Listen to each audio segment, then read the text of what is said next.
About this before I get into the message. Hey, did you get the new invite cards in your bulletin? Did you? You know what to do with those, right? Okay.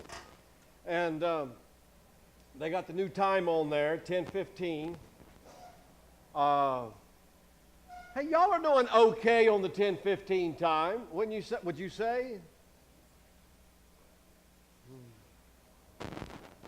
I thought so. Okay, on July 30th, 4 weeks from today, the schools in Albemarle County are all closed. All right, so we can't hold a service in here. So you're thinking, oh, wow, we got to go set up in the heat. Maybe not. What do you think? We go to a neighborhood and just like an underprivileged neighborhood, I mean, I don't know, like mall side, and we need input from other people. And we just show up and we grill. Now we would need a grill if we're gonna grill hot dogs, but we could do lunch. We could set up about 10:30, and hey, I've already got an idea, but we're not going to do it this year. But what if we did something like this every year? I don't know. Well, here's the deal. I got the phone call on Thursday from the county. And, oh, yeah, she said, oh, yeah, that's right. I forgot. So I thought, well, you know what? We could just maybe go set up and do lunch. It's primarily for kids. But also, you know, the adults are going to come, and I'd like to give everybody, every adult, a copy of the first chapter of The Purpose-Driven Life. I mean, it's just a small paperback book. You know, people don't read 300-page books, but they will read 50 pages. Anyway, so here's the deal. I had an idea. I have no idea how to pull it off. Is that okay with you? That's just not my area of strength. That's just not my area of strength. Some of you have ideas. Oh, here's what we need to do, because, you know, we'd have to decide we're going to feed 100 kids, 150. I mean, we can't do 1,000. I got that. We're not taking 300 people out there and all that. But anyway, but I thought it'd be a nice thing to do. It's, you know, and we can all go out there, and I don't know how we set it up. I mean, what we provide. Oh, but my idea. So we're at a 4th of July party last night, and they had a water slide hooked up. Now, we're not doing that this year, but I get ideas, right? Are y'all looking for ideas all the time? Okay, now think about this. If we were able to find a neighborhood, we're in a hilly place, are we not? And the owner, because we probably would have to have permission, and maybe next year, if we were to do this again, we like it, and we go out there. This was a 100-foot slide. It was like I don't know what it was. It was like house wrap, Kyle, but it wasn't house wrap. But this guy works on roads a lot, so I think it could be, but I'm sure we could find the material. About 100 foot long, 10 feet wide, and then, you know, it's staked down so it's safe, and it's on a hill, and then you put water on it, and kids and adults have a blast. I mean, it's nice. Now, we won't do that this year. All I'm saying, let's start small. So what can we do? And I need you to take your program and write on there. In fact, don't rush out today. Stick around, and maybe we can kind of get the ball rolling today. But we got 4 weeks to plan. And anyway, so, but we need also the information. Yeah, I want to be involved on the planning, all right? Or maybe we could do this neighborhood instead, or I know of this neighborhood. So I don't know. I'm just throwing it out because I just don't want to do nothing on the 30th. You know what I'm saying? So I thought, well, let's go serve some kids that might not have much to eat. I don't know. I don't know. So if we could just find a neighborhood. Anyway. Sound like a plan? Okay. I was hoping I'd get everybody to say yes. Some of you are already bailing that weekend and saying, good weekend to go to the beach. No, you can't do that. And we won't figure it out. Everybody's got a job because, we need forks. And we can make it semi-simple. I was in Walmart and I saw you can get 20 bags of chips for like $5.98. Okay, so, I'd say, okay, Kyle, you bring a bag, and Stacy, you bring a thing. And so we all pitch in or whatever. We all get there. It's all organized, and we got all the food laid out and how we want to do it. And we want to, if we all get involved, it's not a lot of work. So we get there, and then obviously we need more people at the beginning than we do at the end and that sort of thing. But you can get into some conversations too. I'm at this party last night with about 60 people, and I got into 2 conversations with people I have never met in my life. Spiritual conversations. And so you just don't know what's up. Now, also in 2 weeks, we're going to leave the book of Daniel. We've been in Daniel. The first 6 chapters are personal. The last 6 chapters are prophetic. And we're going to hold off on the prophetic side for right now for at least a year. And what I'm going to do next, I'm going to go to the book of James. And I'm going to do a series entitled, because too, I want to help you to invite people. So, and the title of the entire series for the book, but we'll break it down into a bunch of mini-series on each 5 chapters, like 100 verses, just a little over.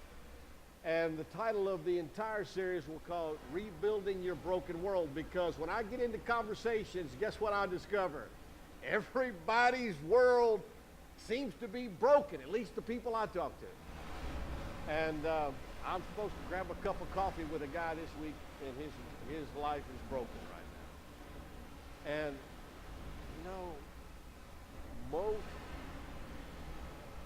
of the brokenness is not that hard to figure out. I was talking to a guy last night, and he looked at me and says, I'm listening.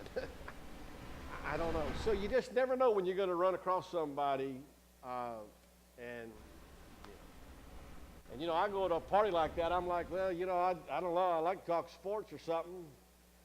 And so what would you do? So I'm talking to this one guy, and I said, you do any sports? Oh, yeah, because I heard him talking to somebody about golf. Well, then I mentioned the NFL and the NBA, which is kind of where I can talk a little bit about that. Not, I don't watch all that. Okay, so I got to find something else. So I found something else to talk about. So we just start talking about marriage and relationships. Bingo, I hit something, he's all ears. So I'm just saying, you don't know who you're going to run into. Anyway. All right, so you've got the invite card. So you got to get rid of them by the end of the summer, all right? And so make good use. Of course, you can get more. We have more, and they'll be on the table and in the back. So, all right? So, all right. Now, today, I got 2 messages left in Daniel. Today will be helpful. Next week will be life transformational. How's that, huh? Now, I know you can say that about any week, because anytime you open the Bible, but I want to wrap it up next week. Now, we finish up Daniel 6 today and next week. Want to conclude with chapter 6, but I don't want us to forget what we've already talked about. And I understand the Christian life can seem complicated. After all, it's a daily thing. But your days get complicated. And, okay, in church world, people tell us, or church leaders tell us, okay, they'll be like, Mike, when you go home on Sunday, you think about the church 7 days a week, 24/7. Your people never think about the church when they leave on Sunday. That's just not crossing their mind. And that's just to say that your lives are complicated. You got to deal with Christianity. You don't have time to think about the church per se, all right? So I get all that. I mean, we've got kids or careers or health or money. And then we've got the speed of life. And then we have the lack of role models. And then we have what we perceive to be a lot of biblical commands. In fact, we're going to get to the book of James starting in 2 weeks, and it's filled with imperatives like, do this, do this, do this, do this. Like, whoa, I'm overloaded. How am I going to do all this stuff? I mean, James is an action-oriented book. Well, at any rate, we come to the book of Daniel, and we have Daniel. And look at Daniel 6:28. So this Daniel, this guy who we've read about, from the time he was captured as a teenager, prospered. Oh, I'm highlighting that word in my Bible. I'm getting out my colored pencil and highlighting that. And I'll even highlight it. I'm not going to ask you how many of y'all use colored pencils. I talk about it all the time because nobody told me to do this, but I use, when I read books, I highlight. In fact, when I started reading books on Kindle, one of my frustrations was there was only one color to highlight with, yellow. My review, we need more colors. I'm not an artist, I'm a frustrated artist. So I want more colors. Well, now we have 4. I have another Bible program. I've got like 12 colors. I just could use more colors. So I will take it, and so here's the deal.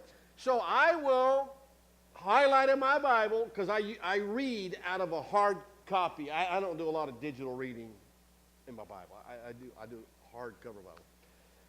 Yellow. Okay?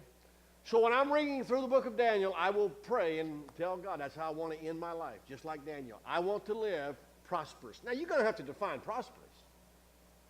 But I know for me, prosperity will mean that I will leave this world having loved my wife my entire marriage. That's right up at the top. I want to leave this world as a fully devoted follower of Jesus Christ. No matter, I don't care if I'm 89. I want to still be trying to influence people to commit their lives to Christ. I don't want to quit. I don't want to quit. I don't see anywhere in the Bible where you quit doing that. And then I want to maintain and have a great relationship with my kids and grandkids. That's how I want to go out. All right? Has nothing to do with money, you know. I mean, look, if I live to be 89 and I go out of this world, chances are my health failed at some point. So you don't leave this world healthy. Do you know what I mean? I mean, you do, like my father-in-law, but he died of a stroke, so he didn't leave healthy. You know what I'm saying? I mean, because that's why he died. But I do. But listen, so I pray that I want to leave prosperous. Now, I don't know, but as an individual, how do you want to leave this world? It will not happen automatically. It didn't happen that way for Daniel. So, anyway, you don't just arrive at 6:38. And I want to come back to his prayer life. We're going to get to it. But there is this idea, I think, and this is not uncommon. A lot of people go through life, and like a car that has 8 cylinders, they're knocking the ball out of the park in 2 areas of their life, but 6 cylinders, they're misfiring. I mean, they're knocking it down at work, getting promotions, getting the pay raises, but their family's falling apart, or their health is falling apart, or their relationships in life are falling apart. They just run over everybody. I mean, but that's not what you want, is it? You want to be whole. You want to hit on all 8 cylinders. And if you don't, one area, and maybe you've already put your finger on it, it wears on you. Like, I'm doing so well here, here, and here. I'm striking out here. And so it wears on you. So you want to have a whole life. Yet we live in a culture. And do you know how much nonsense we reward? we, we reward wickedness in our life, in our culture. We do. So, I mean, how many people are getting awards because they're whole, they're blessed, they're holy? I mean, role models, you just don't, there's no cash value. Usually, okay, like if it was a movie star or a ball player. Whole life's a mess, but they can hit the ball or catch the ball or whatever. So at the end of the year, you try to compile a list of the best lived lives, and you think back to everything we celebrate in America, and that tends to not make the list. And so we go through life undervaluing or overvaluing the wrong things. There's an interesting passage in Matthew 13. Here it is. And when Jesus had finished these parables, he went away from there. Okay, so Jesus has been teaching. Now this is interesting. And coming to his hometown, he taught them in their synagogue so that they were astonished. You're like, whoa, that guy's incredible. Where'd he get all that wisdom and be able to do all these mighty works? But now notice what they say. Sam pops up. All right, yeah, it was good, but isn't he the carpenter's son? It's like the nitpickers. Oh, and is not his mother called Mary? And aren't these his brothers? And at the time, his brothers were not whole. They were not believers, all right? And are not all his sisters with us? And they go on, where then did this man get all these things? And they took offense at him. Nitpickers. Okay. Do you really care who his mother is? Probably not. These people do. I mean, they're looking for anything. I mean, people go through life and it's like, well, I like this, but. And I know that's a human tendency. Yeah, I like the meal, but. It's like we always come up with something. Could we just, boy, we always go negative. Just a bunch of nitpickers. Hey, one guy said, really well known, you probably haven't heard the name, and he said, the congregation, I'm going to sit down on this one, preaches half the sermon. Think about that. That's a powerful thought. Because that means, to some extent, I'm dependent on you to improve my preaching. How does that make you feel? You like, man, I'm going to get there, I'm going to listen up, lean in, and whatever, you know. I don't know what people do. Y'all are a pretty good crowd to preach to, I admit. So I'm not throwing any stones at you. But that's a powerful thought. I like teaching y'all. And I got a text from somebody. They're not here today. And they said, you know, I was reading in the Daily Bread, and, you know, once again, they're on the back table. You should take one if you don't have one. And this person said, you know, it reminded me of what you preached on Sunday. So I texted back, but I thought that was cool. I mean, so I knew one person was listening, right? That's your one. Hey, that makes my day. No, I'm not you don't have to start texting me every week. That's okay. You know, just do your thing. I mean, I want you to be you, okay? But I was just, I like that. But I thought that was a powerful thought I heard this week, that the congregation preaches half the sermon, okay? Anyway, okay, so we've talked about Daniel. Now, I want us to just go back a little bit. I don't want to leave Daniel with kind of not putting a few things together. Don't forget that Daniel experienced some fiery trials. We talked about the lion's den. We talked about him being captured as a teenager and taken into exile. Now, how did he do? Did pretty well. First Peter says, rejoice, though now for a little while, if necessary, you have been grieved. So Christians grieve at times by various trials. So you will have trials.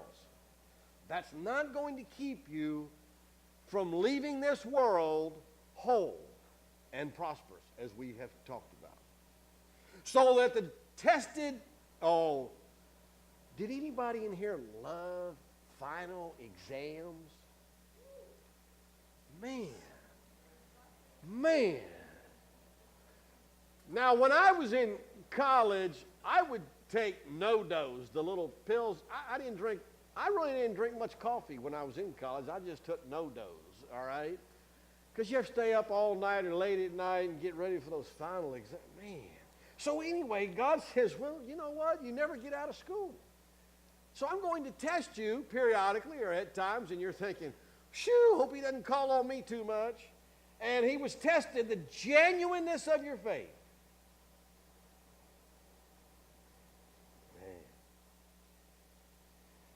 Now, let me tell you this.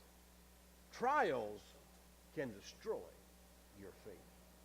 In fact, on the marriage side, I counseled a couple one time who lost a child, and they're still together. I mean, they are. Great marriage, still. And I said, look, this is going to be a tough time. 80% of marriages that go through something like this fail. It's just too much. It's too much. Same thing with your faith. You will be tested and tried. And I have said it before, you probably know people. They've already bailed on Christianity. I mean, it's just got too much for them. Or something. I mean, there's other reasons people bail. But anyway, it talks about your faith. More precious than gold and perishes, though it is tested by fire. But God wants you to be found to result in praise and glory and honor at the revelation of Jesus Christ, all the way to the end. He wants you to leave this life prosperous, all right, whole, if you will. All right, so Daniel had the fiery trials. Now also, number two, Daniel responded differently than some believers do today. I mean, we have been in Daniel, which is the first 6 chapters, it's all political. It is.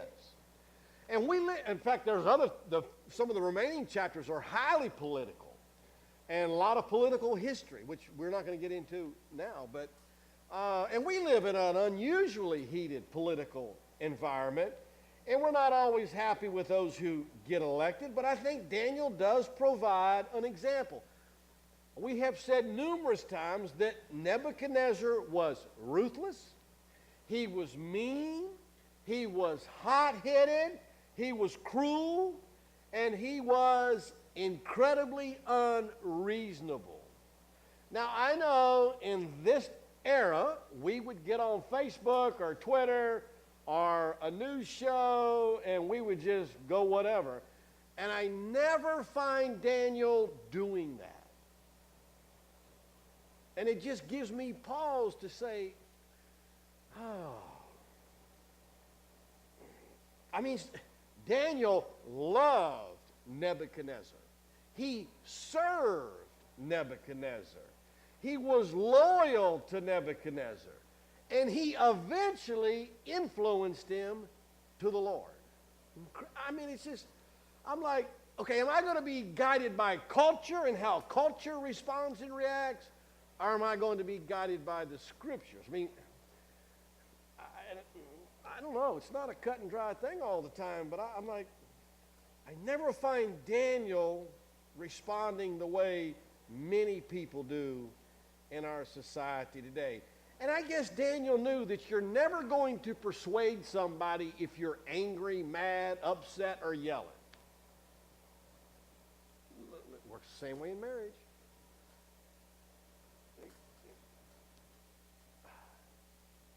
It takes about 2 seconds to close, if you're a guy anyway, to close your wife's spirit.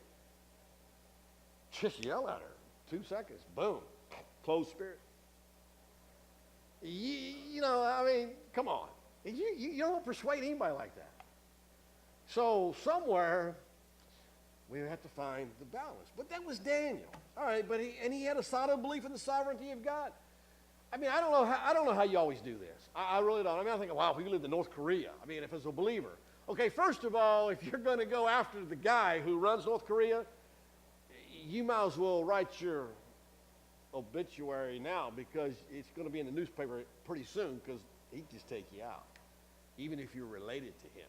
This is the way he is. But it's just that's an unusual country. But so I don't know. I don't have all the answers. But Daniel believed in the sovereignty of God, that God puts people in power that he wants there so that he can get his program to its end. And that means some people I'm going to like, and some people I'm not, and vice versa. And then some people I like, you don't like, and some people you like, I don't like, and it's like, it's the way it is. Kind of like sports. I like the Redskins, and we have people that like the Cowboys, all right? And we still come to church together. I'm a UVA fan. I'm picking on Kyle now. He's a North Carolina fan, man, and he still comes here, and it's okay. And I call him out nicely, all right? And be real nice about it. All right. Trying to maintain friendships. That's all. And it's not worth going overboard on. It's just not. Some things aren't worth arguing about. Nothing wrong with good debate, though. Who's the best? Anyway. All right. Number 3.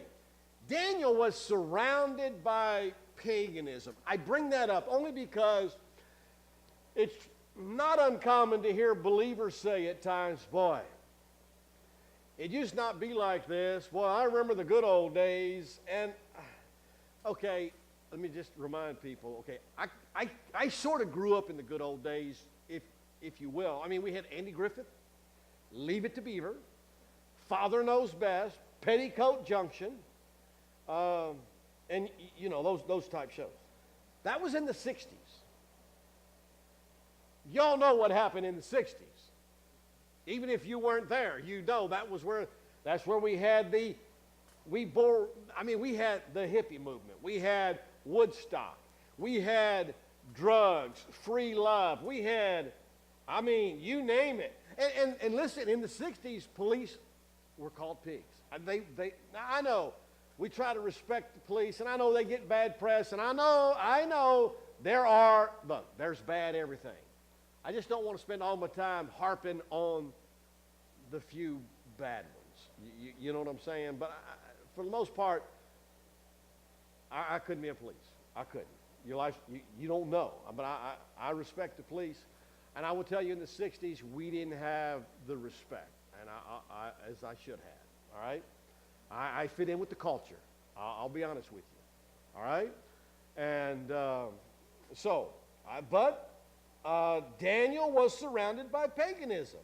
And he did such an incredible job, if you will, just living out his faith, even in that culture. He also knew number 4, how to look in the mirror. He realized that Israel was not innocent, that Israel had sinned. And I know we're always quick to judge others and point the fingers, but we come up short in a lot of areas. I'll be honest with you. I'm not that good at loving my enemies like we're commanded to. Now, I don't have a lot of enemies, I don't have really any enemies, but I don't know who they be, but people that I don't like. Let's just go back to politics. Sports players, I'm a little more, I know some people don't like sports players. Oh, I hate him. Ooh, why? Because he's good? Anyway, I don't know. But we come up short in a lot of areas.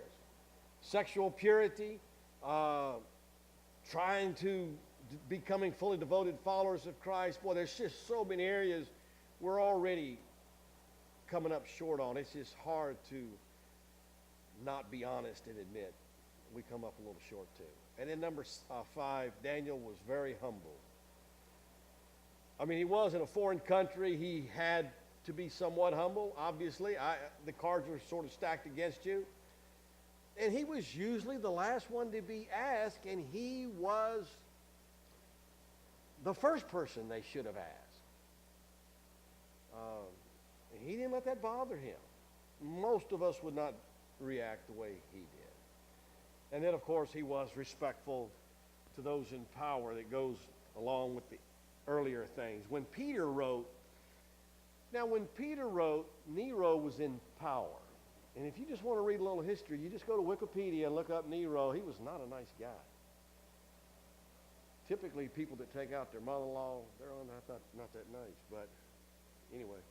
And here's what he said. Be subject for the Lord's sake to every institution, whether it be to the emperor as supreme or to governors. And then he goes down, for this is the will of God. That's pretty clear cut. And one reason you want to do it is because people are watching, and you're trying to influence people to Jesus Christ. And one way is how you treat presidents, kings, governors, whatever, people in office. And then he says in verse 17, honor everyone, love the brotherhood, fear God. And then again he says, honor the emperor. And I don't know why he said it a couple times. Maybe believers were having a hard time in those days. I don't know, because of a guy like Nero. But I do think if you look around the landscape, I mean, certainly in our culture, there's there's a marked absence of Daniel-like honor and respect toward godless leaders. And a lot of ridicule, contempt, bitterness, and we do live in a culture of hatred. We just do. I mean, and I know it's in the sports world too. I'm not saying it's just political, but it's just amazing. And I go to the book of Daniel, and I'm like, wow, I just want to be careful on some of these things like Daniel was. At any rate. And number 7, he displayed a lot of great wisdom. He didn't fight for everything. If you'll recall, maybe from chapter 1, they changed his name. He said, that's okay. I know who I am. You can change my name. Call me Bud. Call me Joe. Call me anything. I don't care. I know who I am. I'm a child of God. I'll take that name. It's not going to bother me. Oh, but the diet's a different thing now. That's huge. And then in chapter 6, his prayer life. No, I'm not going to quit praying. And we've talked about that, how that believers in Acts chapter 5 know we witness. That's what we do. We can't not witness. That's what we do. Daniel said, I can't not pray. I'm not going to change my prayer habits so that you will think that I don't pray. I'm going to do what I always did. And he got thrown in the lion's den. Someone said if your acts of prayer are the most regular thing in your life, I think you will find that they regulate everything else. And that's why we want to come back and talk about the habit of uninterrupted prayer next week, because habits are more powerful than you realize. Illustration. All right, so Gabe, when he got insurance, I think it's with Liberty Mutual, for his car. And they gave us the best rates. So they send a contraption. I don't know, it's not much bigger than this.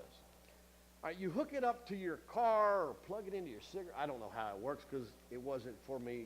Gabe knows what it was. And for 30 days, you drive with that, and they monitor your braking habits. Like if you're always hitting it hard, like, well, I'm going to hit that car, woo, come to a screeching halt, and then you take off from stop signs or red lights with, your rates go out. See, they are monitoring your habits because they know that habits are powerful and affects their wallet. You with me? So he sends it back in, and it's like, well, your rate would have been $40 a month, but, you know, because of your patterns, it's like $48. Now, and I'm thinking, Gabe, for 30 days, you couldn't, like, softly hit your brakes, take off slow for 30 days? Now, I want you to think about that. 30 days. I know, you're so mature, you're an adult, I could do it for 30 days. I want you to pray. I want you to try and pray. And we're going to talk about this more next week. 30 days in a row. Now, I don't mean driving down the road and throw a quick prayer out. I want to talk about that, but I want you to say, good habits are hard to establish. But see, we talked about the big rocks last week. And to the insurance company, braking and accelerating, those are big rocks. Health insurance companies, you know what the big rocks are? You know what the big rock is, right? Blood test. Blood test. They want that blood test. Now, they probably like to have a picture of your refrigerator too, but they might, I don't know, you know. I know, but everybody run out to the store, all good, all vegetables, and all good stuff. No Thousand Island with 30 grams of fat and 50 grams of sugar and all that. No, all that's gone. Look at my fridge. It's perfect. You send that picture in, get a great rate. And then who eats that mess? You throw it all away, go down and say, let's go get some good stuff. But all I'm saying is there are big rocks. People know that. Health insurance companies know that. Car insurance companies know that. Now, I want to quit right here. Here we go. 5 quick questions. Come back next week. This is a toughie, is prayer appealing to you? You're going to have to honestly ask that question. Okay, so as a guy, there have been times, I thought, I wouldn't mind having a six-pack and being ripped. Okay? Now, let's just walk through this using a six-pack. I'm not ripped, as you can tell. I might raise my shirt if I was, but I'm not. I'm not going to do that. You're like glad he's not ripped. Okay, but to be ripped, it takes some habits, necessary habits. As a believer, if you're going to come to the end of your life prosperous like Daniel, it's going to take some necessary habits to get there. And if it's not appealing to you, you might as well write your obituary, because I don't know when you're going to drop out, but it's going to happen, all right? Daniel is in his mid-80s, and he's still influencing unbelievers. Now, I don't care what you say. That's pretty cool, all right? Okay, number 2, God asks another question. All right, do I want it? Okay, I see the picture. The guy's ripped, he's got the six-pack. And I'm like, do I want it? Okay, now let's just say I say yes. Okay? Yeah, I want to look like that. All right, is it worth it? Oh, yeah, because then I could raise my shirt in church and show them I was ripped. That would be cool. Is it achievable? Yeah, it's achievable, and I could. I could do it. I could do it. All right, but here's the kicker. Question number 5. Do I want to embark on the journey now? What do you think the answer is? So you can be real honest with me.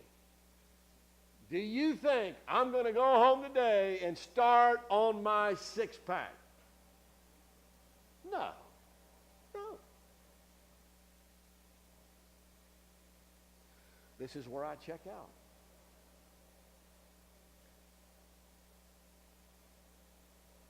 You see, it's like at this stage of my life, I'm just not willing to pay the price.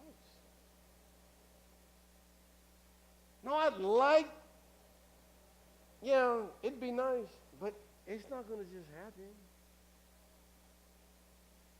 I can't go down and take a pill. Six-pack, 30 days, take this pill. Not going to happen. It's going to require life change. Those chocolate chip cookies Carol made yesterday, they're gone. No, they're not, because I'm not going to pay the price. And that's just hard. All I'm saying is, and new exercises.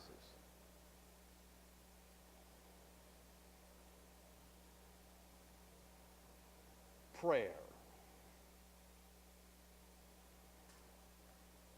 And I've got to quit.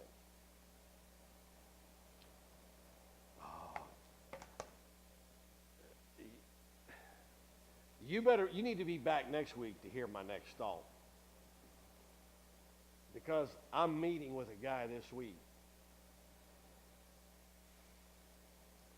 And I wish I could tell you, well, I have to stop. Time's up. Let's stand for prayer, and we're going to come.